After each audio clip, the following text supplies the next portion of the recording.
Good morning all of you, welcome back to my channel. मैं हूं mister Nandu और आप देख रहे हैं हमारा YouTube channel English guide spoken and written English centre Awapur Popdi. तो गाइड, आज के इस वीडियो में मैं मेंशन करने वाला हूं इंडियन सिविलाइजेशन एंड कल्चर, जो हमारे इंटरमीडिएट आर्ट्स, कॉमर्स और साइंस तीनों के बुक से रिलेटेड है। और आज का जो हमारा एस्से है इंडियन सिविलाइजेशन एंड कल्चर, जो लिखे हुए हैं महात्मा गांधी। तो फर्स्ट ऑफ ऑल हम लोग जानेंगे अबाउट ऑथर, यानी इस एस्से के जो ऑथर हैं, लेखक हैं महात्मा गांधी। इन्हीं के बारे में हम लोग पहले जानेंगे और तब जा करके हम लोग लाइन बाय लाइन एक्सप्लेनेशन पढ़ेंगे इस चैप्टर का। तो फर्स्ट ऑफ ऑल हम लोग जान लेते हैं अबाउट ऑथर, यानी महात्मा गांधी जी के बारे में।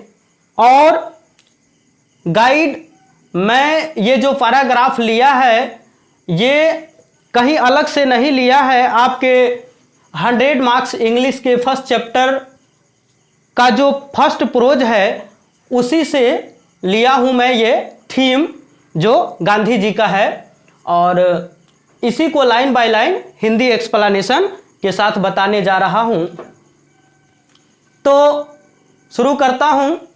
कहा कि मोहनदास करमचंद गांधी, आप लोगों को पता होगा कि गांधी जी का ये पूरा नाम था मोहनदास करमचंद गांधी, और 1869 में 1869 में इनका जन्म हुआ था, और 1948 यानी 1948 में इनकी मृत्यु हो गई थी। कहता है पॉपुलरली, यानी कि खास तौर से नोन एज बापू, खास तौर से ये बापू के रूप में लोकप्रिय थे। और the father of the nation, और इन्हें राष्ट्रपिता, फादर ऑफ द नेशन का मतलब राष्ट्रपिता के नाम से भी ये जाने जाते थे। Was more a spiritual leader than a politician. ये एक स्पिरिचुअल लीडर का मतलब होता है आध्यात्मिक नेता। ये एक आध्यात्मिक नेता थे, देन अ पॉलिटिशियन, और इससे भी बड़ी बात कि ये एक राजनीतिज्ञ भी थे। ही सक्सेसफुली, उन्होंने सफलतापूर्वक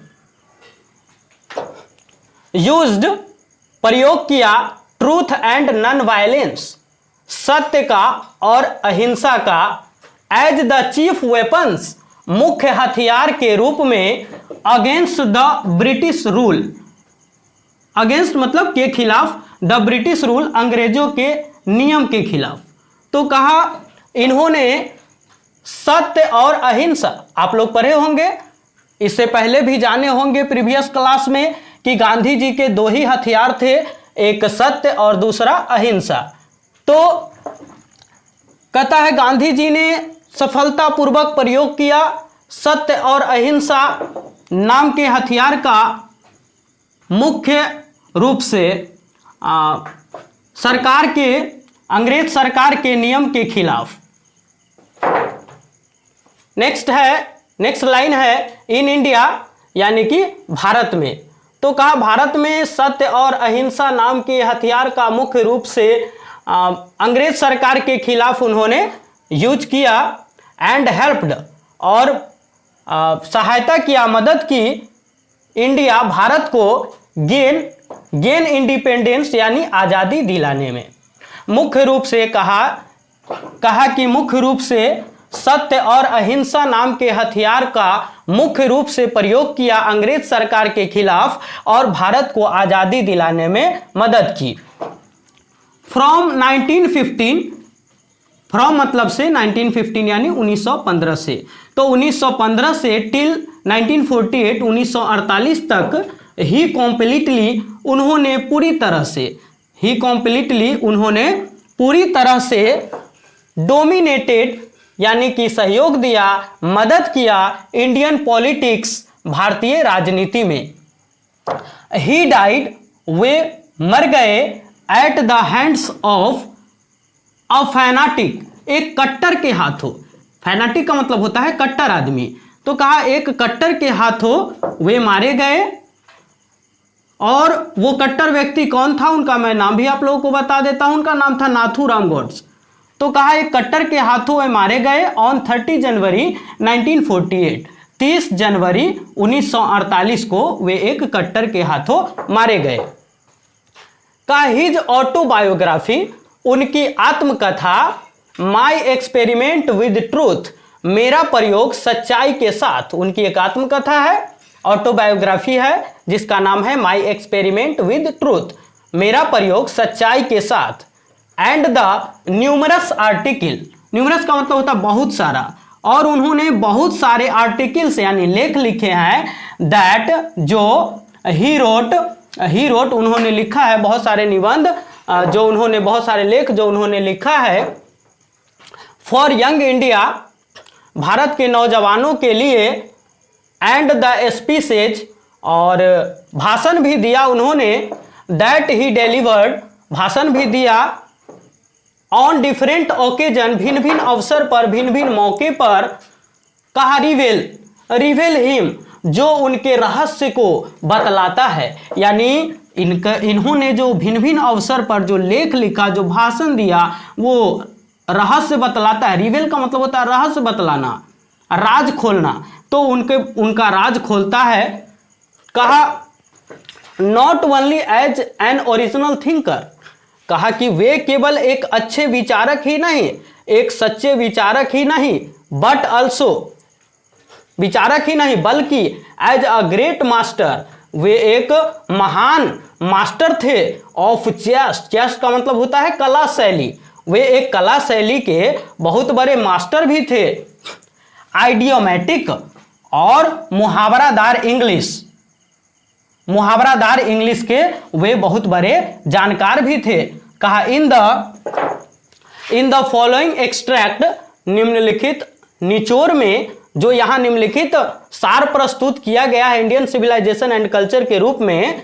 कहा इंडियन सिविलाइजेशन एंड कल्चर, जो यहाँ एक्सट्रैक्ट प्रस्तुत किया गया है, प्रेजेंट किया गया है इंडियन सिविलाइजेशन एंड कल्चर के रूप में, जिसमें गांधी जी टॉक्स अबाउट, गांधी जी बात करते हैं क्या चीज के बारे में, तो अबाउट द साउंड फाउंडेशन, मुख्य आधार के बारे में। वो आधार कौन सा है जिसके बारे में गांधी जी मेंशन करते हैं, जिक्र करते हैं। तो कहा ऑफ इंडियन सिविलाइजेशन, यानी भारतीय सभ्यता के आधार के बारे में जिक्र करते हैं कि भारतीय जो इंडियन सिविलाइजेशन है, इट मीन्स कि भारत के लोगों के जो रहन सहन का बेस है वो कहां पर है, कहां तक टिका हुआ है।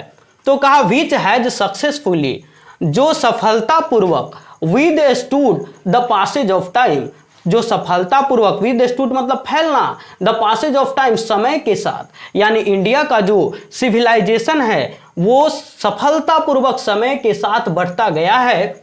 द वेस्टर्न सिविलाइजेशन, वहीं पर बात कर रहे हैं गांधी जी। गांधी जी कहते हैं कि द वेस्टर्न सिविलाइजेशन, और जो वेस्टर्न यानी इंग्लैंड की सभ्यता, पश्चिम जगत की सभ्यता। तो कहा कि the western civilisation which has the tendency to privilege, कहा कि वहीं पर जो वेस्टर्न सिविलाइजेशन है, जो इंग्लैंड की सभ्यता है, उसकी टेंडेंसी है प्रिविलेज, यानी कि ज्यादा महत्व देना क्या चीज को, तो मेटेरियलिटी को, यानी भौतिकता को। मेटेरियलिटी क्या होता है, तो ज्यादा से ज्यादा काम को मशीन से करना मेटेरियलिटी होता है, उसको भौतिकता कहा जाता है। कहा can not match the Indian civilisation, तो जो भौतिकता को प्राथमिकता देता है, महत्व देता है, मशीन से काम करने पर जोर देता है, वो इंडियन सिविलाइजेशन से कभी भी मैच नहीं कर सकता है। जो सिविलाइजेशन है वो दैट और बराबरी नहीं कर सकता है।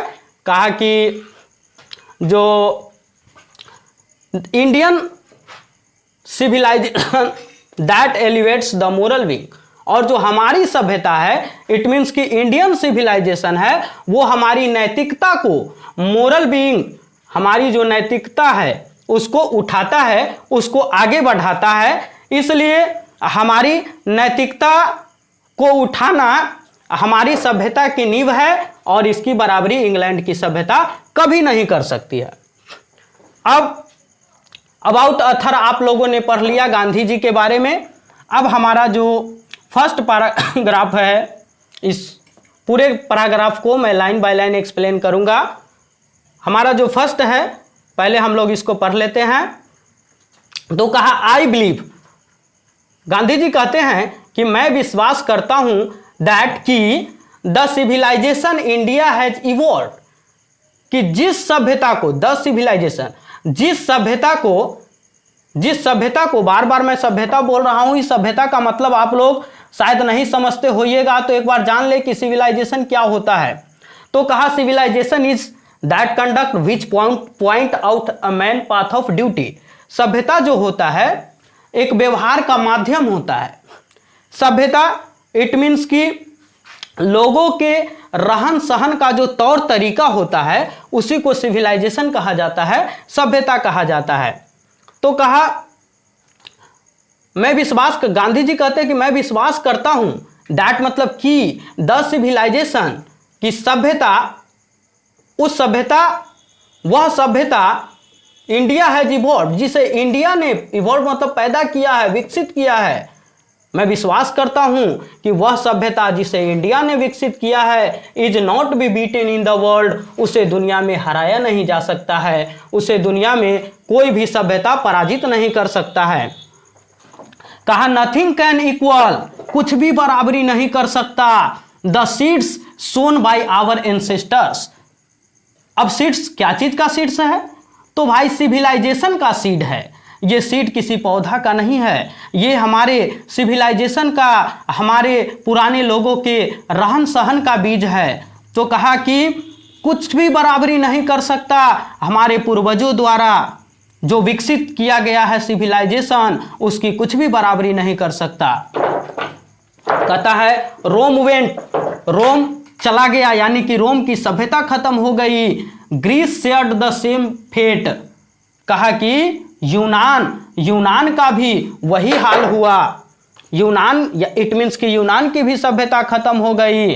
द माइट ऑफ फराओज, फराओज क्या होता है? तो प्राचीन काल में जो मिस्र का शासक हुआ करता था उसी को फराओज कहा जाता है। तो कहा कि प्राचीन जो मिस्र देश के शासक थे उसकी भी शक्ति खत्म हो गई, वाज ब्रोकन, उसकी भी शक्ति टूट गई। जापान हैज बिकम वेस्टर्नाइज, और जापान का भी पश्चिमीकरण हो गया। इट मीन्स कि जापान की भी सभ्यता इंग्लैंड के सभ्यता के जैसी हो गई। Of China nothing can be said, चीन के बारे में कुछ भी नहीं कहा जा सकता। बट कहता है कि इन सभी देशों का, जिसका मैंने ऊपर मेंशन किया है, इन सभी देशों की सभ्यता समाप्त हो गई। बट इंडिया इज स्टिल, लेकिन भारत अभी भी सम हाउ और अदर, जैसा का तैसा, साउंड एट, टिका हुआ है, द फाउंडेशन, अपने आधार पर। गांधी जी कहते हैं कि सभी देशों की सभ्यता खत्म हो गई, लेकिन भारत की सभ्यता अभी भी अपने आधार पर ज्यों का त्यों टिका हुआ है। कहा the people of Europe, it means कि यूरोप के लोग लर्न देयर लेसन, अपना सबक सीखते हैं from the writings of the men of Greece और रोम। कहा कि यूरोप के लोग अपना सबक सीखते हैं यूनान और रोम के लोगों के लिखने के सिस्टम से। विच एग्जिस्ट नो लॉन्गर, जो भी अब नहीं रहा, इन देयर फॉर्मर ग्लोरी, अपने पहले वाले शान में। यानी यूनान और रोम के लोगों के जो लिखने का सिस्टम था वो अब पहले जैसा नहीं रहा, जैसा कि पहले था कि यूरोप के लोग भी इन लोगों से सीख लिया करते थे। In trying to learn from them, उनसे सीखने के प्रयास में, द यूरोपियंस इमेजिन, यूरोप के लोग कल्पना करते हैं। यूरोप के लोग कल्पना करते हैं दैट दे विल अवॉइड, कि वे लोग दूर रहेंगे the mistakes of Greek and Rome, यानी कि यूनान और रोम के लोग जो गलती करेंगे उस गलती को यूरोप के लोग नहीं करेंगे। इस चीज की कल्पना करते हैं, इमेजिन करते हैं यूरोप के लोग। Such is their pitiable condition, और यही उनकी दयनीय स्थिति है। तो दैट्स ऑल। इससे आगे मैं नेक्स्ट वीडियो में पैराग्राफ 2 से लेकर के एक्सप्लेन करूंगा। Thanks for watching this video. Like share and subscribe please.